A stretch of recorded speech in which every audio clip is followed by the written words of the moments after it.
Сегодня я расскажу вам о том, почему мы не советуем учить правила дорожного движения по российским материалам. Скажу сразу, я понимаю тех учеников, которые смотрят российские материалы. Их много, они удобно сделаны, и на русском языке все понятно. При этом у нас в стране русскоязычной информации действительно мало. Поэтому многие выбирают то, что есть. Но проблема в том, что часть правил реально отличается.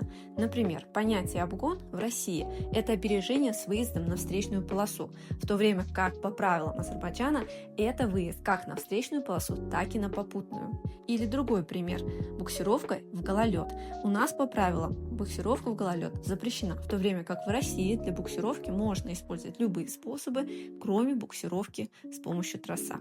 На первый взгляд это очень маленькие отличия, однако на них можно попасться на экзамене. В нашей автошколе пытаемся закрыть этот пробел. Мы одни из немногих, кто делает понятные и информативные видео именно по ПДД Азербайджана.